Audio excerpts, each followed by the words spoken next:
Hey, welcome back, everybody. It's time again for another episode of OC Spotlight.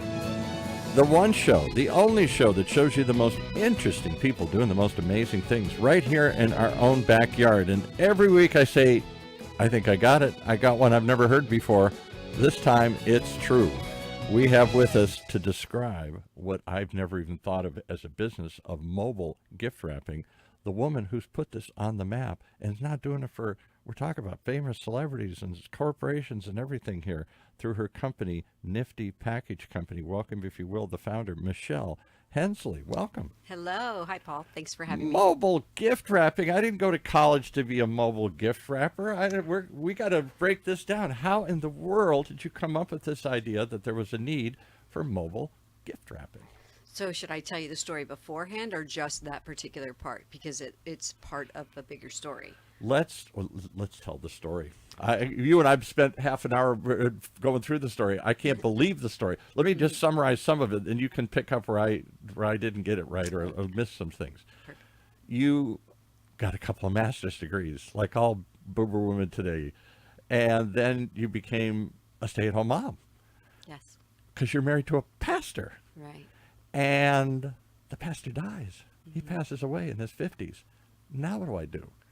Do you go back to your master's and do something? Or do you recreate yourself out of this horrible tragedy, the phoenix that rises out of this here? Yeah. Pick that up. That's pretty much what happened. My husband, I was a pastor's wife and homeschooling children. Most of them were getting ready to launch, or a few were already married at that time, but I still had two in high school. And so that was our major dream, is to raise good children. So we brought them home and homeschooled them when it wasn't necessarily popular. Right. But we just felt that that was the right call for us. Anyway, and I was a counselor, so I have a master's in counseling. And I did everything pro bono. At that time, I was running a local nonprofit, feeding the working poor, those who... Because you're a pastor's wife. This is what you're supposed to do. Right. Right. I really enjoyed that. And raised our family around that. Anyway, as a counselor... Was this here in Orange County? Or Orange County. Okay. Yes, in Orange. And it grew from $5 in an envelope to feeding 73,000 people a year. There was quite a need during those years, as we discussed. Did you ever meet, we've had him in here so many times, Chef Bruno from the Anaheim. Right, the White House. White House. And same thing, kids are knocking his back door. He has this heavy Italian accent. He's like, what do I do? Wow. Feed them. And so he these motel kids, and suddenly he turns it into this huge project, and he names it after his late mother, Katarina's project. It gets recognized by CNN. But more importantly, kids come out of the woodwork. They do. And he saw that great need and served the community, and as a result, somebody else is taken care of. And that's kind of what happened with us. I told my husband I really wanted to start a nonprofit, and he gave me the freedom to do that.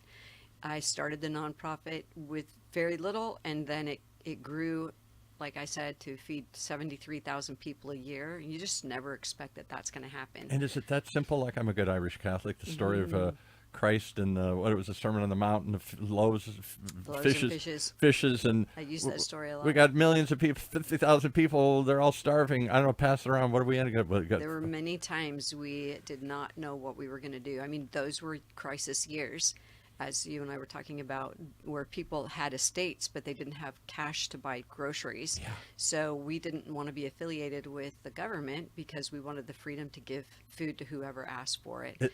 People assume that everybody who can't eat is because you're poor. It may be because you lost your job. It may be because you're in debt. It may be because you get a gambling addiction or whatever, 1,000 reasons. Right. But what you see on the surface may not be what's under the hood here, under the house, right? Right. And so we became that place where people would come and they'd be able to get food every single week. And we set up a program. It was a brand new program with Second Harvest, which is called their Fresh Rescue. So yeah, we've had Nicole in here numerous times. Or does she still run Second Harvest? I don't think so. I think Goodwill is where she's at. Yes, exactly right. Now, but there's a great team there. They've been there for many, many years serving. They're still there. So it's a great all right. So all those good things, except God gives you a little twist. You're not supposed to have these twists. You're the pastor's wife. Or the good things are supposed to happen to good people here. And he had what, melanoma or cancer? He had melanoma. I was counseling a doctor and his wife, and my husband asked the doctor, I have this mole that's growing out of control. What's happening? Can you tell me? And he brought him in and he said, Eric, you need to This is have a PET serious. scan because this is melanoma. And it was stage 3 diagnosed at that time. And Yikes. within 30 days, like we were just shocked. Within 30 days, it had grown to stage 4 melanoma. And then we were on a run for the next 2 years of trying to figure out how to take care of him, to Yeah. help him get healed. And we're pastors' wife. I was a pastor's wife. He's a pastor. So I have a very strong faith. We felt that God would heal him and it wouldn't even be an issue. Never thinking that he'd lose his life so young. So we were, Does again, that? I'm not going to take you deep in this, but Sure. I always wonder. Yeah, I'm a believer until I'm faced with that kind of crisis, and then Right. do you still believe? do you have trust? Why me, God? You Hey, ask a lot I of did questions. good stuff here. It was crazy, and you definitely are challenged in your faith. And so, 2 years later, it just spread very quickly. Yeah. And in May of 2014, he passed away. What do you do with a pastor's wife? Put that on your resume. I would need a job because not only do I want to do something, I need to do something because I'm assuming being a pastor has many fulfilling rewards, but one of them may or may not be financial security here. Right, right. And so the church was gracious enough to pay me for a year, but I knew I still needed to create an income. Right. So one of the couples that were volunteers within You Are Special, the nonprofit, which now, by the way, is a nonprofit that helps support and writes small grants for widows to start their own business so that they can be, Give a I shout out teach to that them. because there's a when you read the Bible, I'm a Catholic, so how much do we read the Bible? But I think I know some of the stuff here, and I was talking about widows and orphans. We It don't. says in James, right, that Yeah. you are to feed feed the poor, take care of the children, and take care of the widows. Well, Right. I understood the poor and children, but I had never even thought about a widow. No. Ever until I became one. And Because the only widows I know in modern society tend to be much older. right, right. So I had been out of the workforce for many years and wasn't quite sure what I was going to do. Maybe my resume looked good, but I had a big hole for about 13 years of Yeah. time without working, at least working in the Traditional sense, right? In a corporate. Gee, this is wonderful. We're glad you did that, but what are we going to do with yeah. this? So this couple that volunteered in the You Are Special organization, they said, Michelle, we have a gentleman who owns a business and he would like to interview you to be a director for one of their rehabilitation programs. And so There you go. it was great. I was terrified, though I hadn't been doing anything like this for so long. Yeah. So I didn't know what to expect. The whole world had changed during those years, and I really wasn't a part HR of it. rules and how you deal with employees and their expectations Very and different. whatnot. Yeah.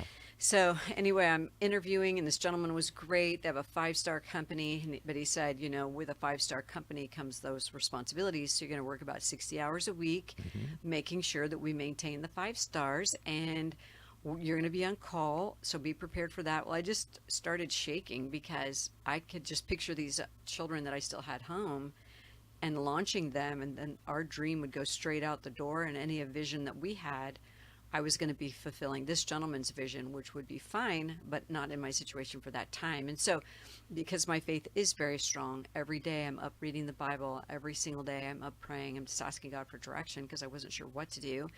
So on my way home from that interview, I prayed and asked God to tell me what I should do. I don't know what direction, but I thought, gosh, is there any way I could start a business where I could work when I wanted and could versus have to? That way I could still finish their school. I was raising, grandchildren were coming along, and I could still be a little bit more present for them. And so I thought, if I like that idea, would somebody else be interested? Another woman. And then I loved the Uber business model. Like, I didn't necessarily understand all of it, but I really liked the way that model Come worked. to you. The Yes, come to you and- mark. The mobile dog grooming, the mobile food delivery, the mobile, you want something, we'll bring it to you. Yeah, yeah. Well, it was actually the remote side of it. Like, they could drive, they could work and do do what they wanted on their schedule and their time frame. So I loved that idea. And so when I got home that day, one of my sons said, "Hey, Mom, you had a gift basket business when you were younger. Why don't you start this again?" So Out of the mouth of babes here. I'm yes, going to give all these yes. biblical quotes here. And one of my daughter-in-laws who I adore and some other gals around me said that's a great idea. My sister as well joined in on that. So I said, well, what we'll do is we'll learn how to work remote. You work in your house, I'll work in my house. I don't know how we're going to do it because I don't have all that figured out. Right. I knew nothing. I am that type of person who tends to launch and then learn. Okay. So that's exactly what You're I a did. boomer. That's what we've all done our whole lives You're here. right, you're right. We'll figure it out later. Fake So- it till you make it. Took a room out of my house and turned that into a business room and started building baskets. And then over a period of years, we began to really understand how we could work remote. And like you said earlier, people were thinking that your business may not work. I was told the same. So, Michelle, that's not going I to work. started this It's a basket podcast. business. It's a dumb business. It's a crazy business. It won't work. My business was a dumb business. 15 years later, it's still a dumb business. Yeah. And this coach, I was going to hire a coach, and he said, "No, your business is not going to last." I'm like, okay. I thought I said, save some time on your calendar 10 years from now, and I'll come and bring you a cup of coffee or a glass of wine, Yes. whichever you prefer. Jerk. But just that, was inspiring. Over and over, So, but Because again, you're doing something three aspects. One, you're doing something you've never done before. So how can that work? Mm-hmm. Two, you're doing it at a time in life when you're not supposed to be doing anything new. You're supposed to Right. be in the twilight of your 20, 30, 40-year career or something. And three, you're doing it after being out of the workforce. Right. And I had stay-at-home no mom. idea. I didn't understand cost of goods. I didn't understand a profit. I didn't understand Yeah. spreadsheets. I did not know how to do anything. So I'm definitely here. 70% of widows lose everything because they don't know what they're doing. And they also come out of an environment like mine where my husband did a lot for me. Right. And it put me at a deficit, unfortunately, because I just didn't know how to do anything. I didn't even know how to pay a bill online. I had to have a When son do my that. wife's father died, old-fashioned guy, honey, I'll take care of you. That's a man's role. I do all this. You take care of the kids. I'll do all the rest. He died. She didn't even know where the checking account was, Oh, yeah. Yeah. much less how to write a check. She's 60, 70, 80, whatever she was. Yeah, It's a blessing and it's kindness, but at the same time, it puts you in a difficult place. Yeah, much as it would if you told your children, I'll do everything for you. Right. You don't have to do anything. Yep. I'll do it all for you. And then someday you're not there and they're like, how do I do this? How do I spell insurance? Yeah, it's very, very true. So we launched and learned to work remote, learned to work on the computer, learned to scan things. Like it was really cool how it started, and then continued to grow. Developed the first part of the brand, and that was the gift baskets. And you got to stop there because you say, it's just because I love this story. So we started in a garage and now we're a $1 billion company. And when they call us Amazon or something. I know it's I talk me through. I mean, how do you grow a business like that? Who do you call up and say, hey, you need any gift wrapping? Or do you run ads? Or do you go online? Or it's just word of mouth? We didn't do any of that, and we hadn't done the gift wrapping yet. At this point, it was just gift baskets, and Oh, it I was see. word of mouth. And then I was networking, so These I are had kind to of learn. luxury gift baskets, and you'd find the items and you put them together, and what this is then given away by a company as a gift. Thank you. And Right. Or somebody orders it and you start putting it online and then you're taking pictures. There's a lot behind all that. Right. And then in 2018, I was praying this. So we were just in the basket side of the business, the corporate gifts. So we were doing large scale corporate, really beautiful corporate gifts. And there's a need. There's an established is. world for that. Every corporation gives gifts, and somebody has to figure out what the gift is and package it and send it and There do all are that. other companies that do it, but some of their products come from out of the country. We decided to be American made and with what we There are you go. doing Wow, okay. and just could foresee. And plus I wanted to be able to help the local community. And so we kind of made a decision to do our best to buy local or buy American. There's a value to this. It's not just There's- it's right. not just valuable to and somebody. we're supporting another business and their endeavor as well. And so it started to grow and we just really would do really beautiful packages.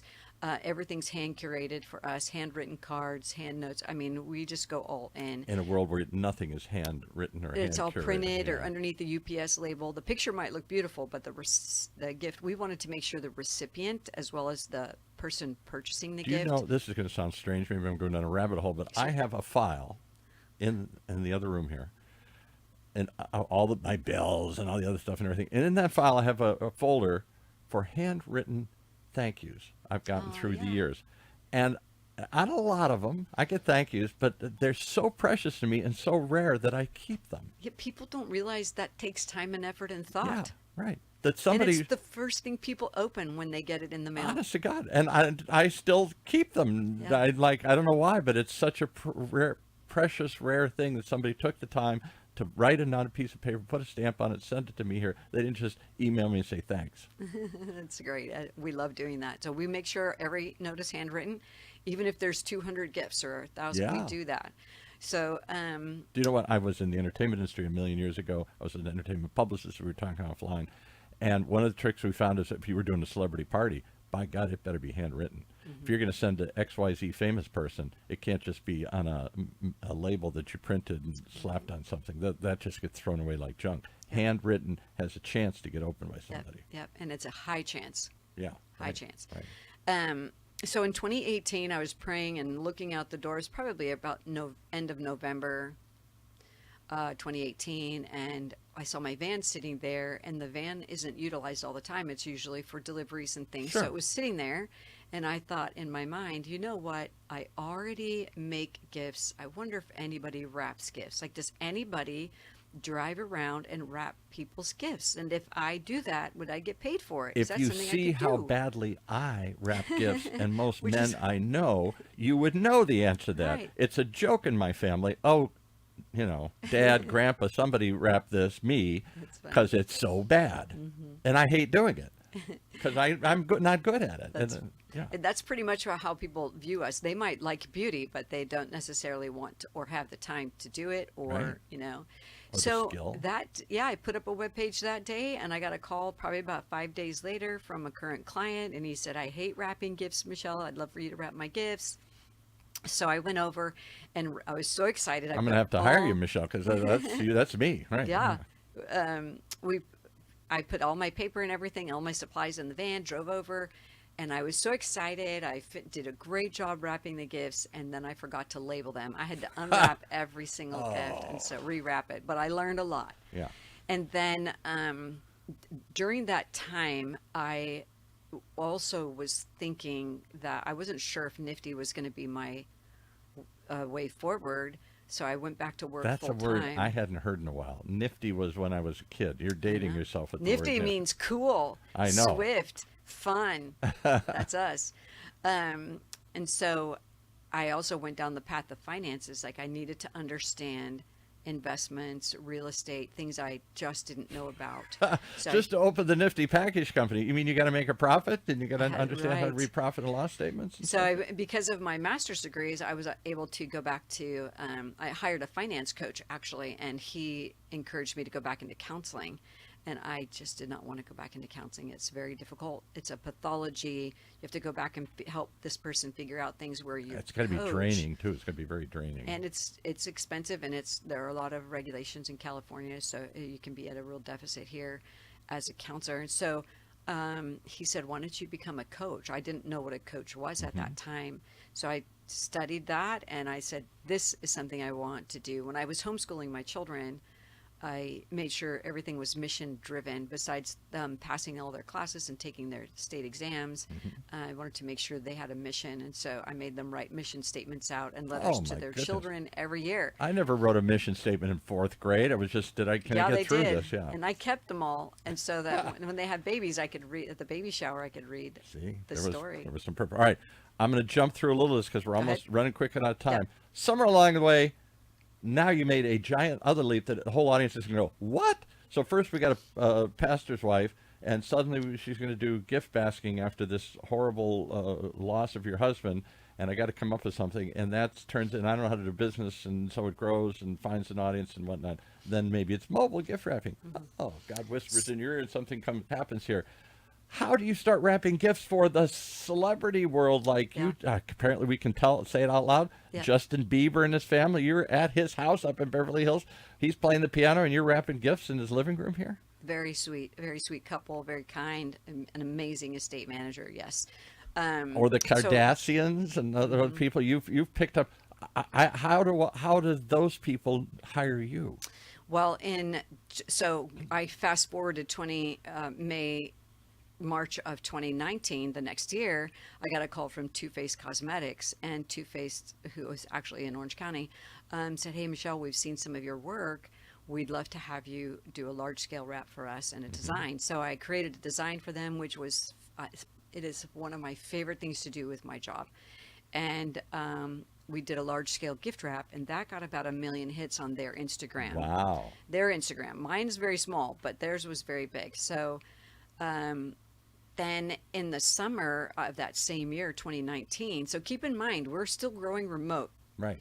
So And you're still a home-based business for the most part, yep, kind of. Right? at this time, yes. And then end of the summer 2019, I get a call from somebody named Stephanie, who's darling, and she said, "Hey, Michelle, I am the estate manager for the Kim and Kanye West, and we've seen your work on your Instagram." And I'm thinking, I have no idea what I put on the Instagram, and I don't even know how to do Instagram, but we're making it work. And she said, "We'd love to see some of your designs." So Wow, I got to stop right there. So this does work, apparently, this world of social media. Somebody, in the same sense, we'll talk about Justin Bieber. Didn't he get discovered because he was on, I think, social media or YouTube or someplace, and Yeah, I don't somebody know. discovered this kid singing in his bedroom or something here? So the fact that, or the Kardashians certainly defined and driven our use of social media and stuff, these people use it still today and discover services that they Yeah. then call you out of the blue and say, "Can you help me?" And I didn't know what to do. I didn't know who they were because I didn't watch TV, and I still don't watch TV. So I called my sons, and they're like, "Hey, they're like #2 under Trump at this time, Yeah, an this is- influencer. So you need to do this job." So I take my team. I have about 6 or 7 gals, and went to their estate, and she hated everything I presented.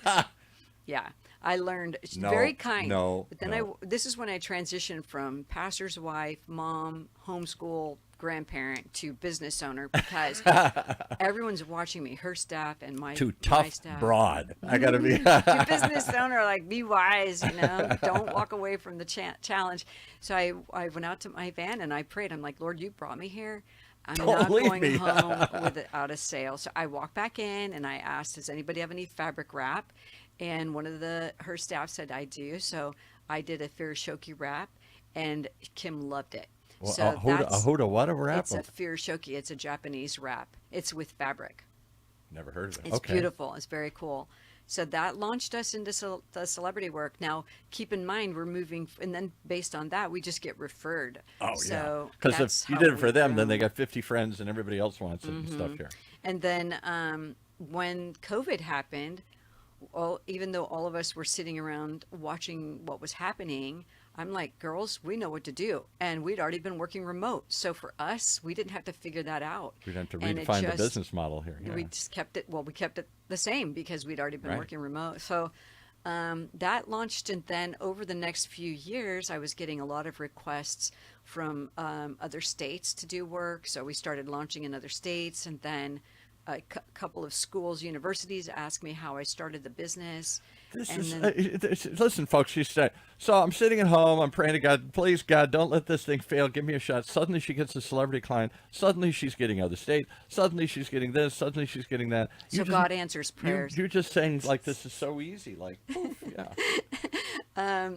He says he watches over the widows. I'm going to stick with that. So anyway, Oh, okay. From your lips to God's ears. All right, okay. So over the next couple of years, I was considering franchising, but franchising Yeah. is very, very expensive for the franchisor. Absolutely. Lots of And liabilities and A lot responsibilities. of issues in the state of California, so that was hard. They come back and sue you. You promised me this was Oh, going to work. What do you mean it's not working? It's your fault. So I created courses.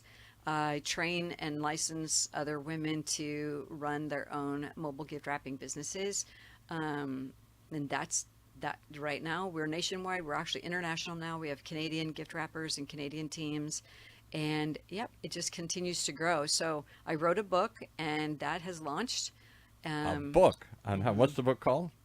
Mastering the Art of Mobile Gift Wrapping, when convenience meets beauty. So they can look it up. Mastering the Art of Mobile Gift wrapping. Gift wrapping. You make it sound like some Japanese. What's where they fold paper and all that stuff? Yep, it's Origami or something. Yep, here? it is. It is.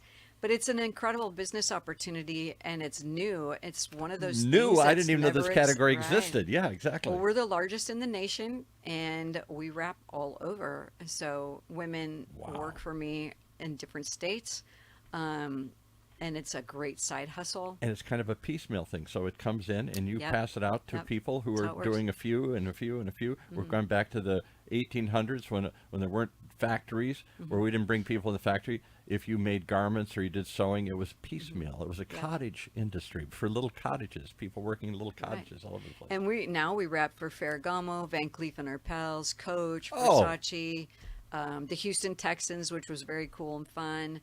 And then the Clippers, we've wrapped for a lot of major companies. at you. Meta, Google, Stoney. Look at you. So what would you say to somebody? I'm going to go back in time. That woman, that business coach said, this ain't going to work. What would you say to that, or to other women or other widows or other people in general who have some crazy idea that comes out of no place? Maybe it's divine inspired. Maybe it's just a pure accident. And everybody says, dumb, don't do it. I would say launch and learn. Like start it and take baby steps and do what you can every day towards your dream and your vision. And sometimes you pivot. I didn't know I was going to do gift wrapping. I didn't know it was going to turn into this thing. Exactly. And so just keep Exactly. moving forward. And, you have to listen to some advice. But And evaluate it and say, is this working? What's working? And then where do I go? And Be- right now, be you can nimble. learn from so many people Yeah. out there who share all their stories But on Michelle, the internet. you hadn't been in business for a long time. Michelle, you're a woman. I'm sorry to say, Michelle, you're of a certain age. These are all no. We had a woman here the other day who was the head of Girls Inc. Oh, yeah. Girls Inc., big charity. They do after-school programs with all sorts of people trying to just teach girls you can be more than you think you are. And I said, that's still a thing, isn't it? She says, oh, yeah. And she says, tell me your story. I grew up in Santa Ana, poor, medium student, go to my counselor. What do I do? He says, get a job. She says, I want to go to college. He says, no, come on. It ain't going to happen. You don't have the grades. You don't have the interest. She says, I want a new counselor. That's great. And she goes and gets a new counselor, and she does go to school. She does work her way up. She does all these things, and now she's the CEO of this giant, huge charity. And I said, what if you had listened to that no? She said, Yeah. thank you God I would be there. didn't. Thank God I didn't hear. Yeah. So it's been. Because I don't it's think been God's journey. telling us to no. Somebody else is telling us.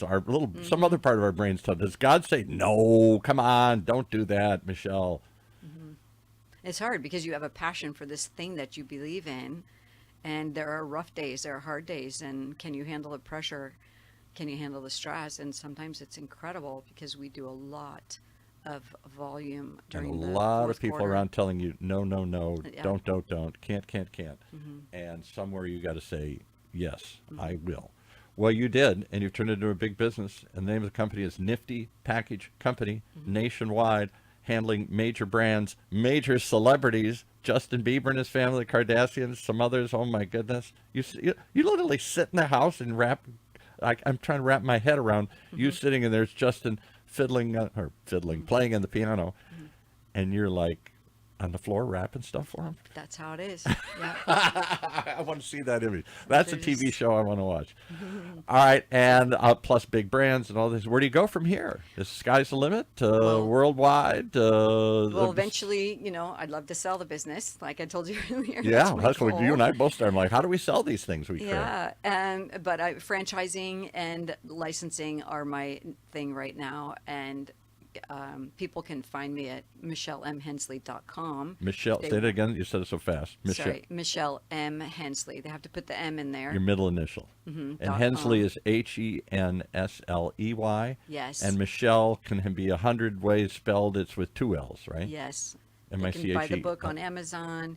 They can read a lot of blog posts. I've been in several articles and things like that, and I just do it. It's a great business for women over 50. Really, really good, because we have a lot going on. Ride the silver tsunami. Yes, exactly. Jump on board. The waves are up, surf's up, and we're all surfing much farther. Because the good news is, in our generation, we're going to live to be 100. Really? Or is that the bad news? I think it's good. What am I going to do with all that time? How am I going to pay for it? How am I going to stay healthy during that period of time? Well, a lot of question marks about good and the bad. So the opportunities. I sometimes wonder if senior citizen centers shouldn't also have entrepreneurial I think places. totally. Yeah. I think the colleges should all have one. Thank you. We had I'm quickly trying to find her card here. Who is the chancellor for the South County Community College District. She oversees both Saddleback and Irvine Valley College. And sorry, I'm blanking on her name right now here. And she said, we're trying to figure out what is the future of education. And I said, it ain't just kids. It's boomers. Yep. People going back to school, not just for fun, but maybe to start learn a skill, a new skill, something that can be applicable to today. Exactly. And she was very intrigued about this. She said, we've investigated that, hearing more and more of that. Maybe you don't go to college once in your life. Maybe you go to college twice in your life. To start, and at the end to reboot, rethink, and reimagine yourself. We had John Hernandez, the president of Irvine College, but I'm trying to think of sorry. Nope, you were good. She's going to yell at me now here. I can't think of her name. But yes, there is an opportunity there, and you grabbed it and took advantage of it. One more time, how do we reach you? Are you open to mentor other women, or am I asking too much here? Absolutely. I have a coaching program and can help get somebody launched in their idea. It doesn't have to be mobile gift wrapping. Yeah. They can find that information also on that same site. And then NIFTY Package Company is the business where the baskets, and we do really beautiful gift baskets as well as Juliana Barnes. Somebody texted it to me. Juliana Barnes, thank you for saving she is the chancellor of the South Orange County Community College District. I'm going to send this to her. Say there. She should hire you and put you on staff. I think she should. I believe in boomers. I believe in all people being able to do whatever they may want to do, but skill yourself. I just skill myself constantly. Right. Learn what I don't know, or find someone who does, and they can help you. And there is no age when that has to stop. I mean, maybe physically you reach a point, I can't do something. My mother had Parkinson's or something before she died. Okay, maybe that's a limiting factor. But even still, we tell ourselves this linear life that we've all been taught to live. You go to school, you get married, you have a career, and then you quit. And then maybe you die. Except, do you start over again? Too many people have to start relationships over again. Divorce, death, whatever. Some people have to start careers over again. Downsizing, other things. Got laid off. We don't seem to be in a linear cycle anymore here. We seem to be. I agree. Yeah. And I think there are encore jobs, as we talked about. Yeah, second act, careers. third act, right. Well, you're living proof of all that. Anybody want to talk about any of those things, this is the woman to call up. Any other ways to reach you? Email or anything else? Email Michelle at niftypackage.co, and feel free to call me. The phone number's on there as well. 714-863-6058. I'd love to talk to you or help you. We're going to bring out lots of new directions and new thoughts to you here. If God opened the door, maybe we can push it open a little wider here for you here. All right, thanks for coming on today. What an amazing story.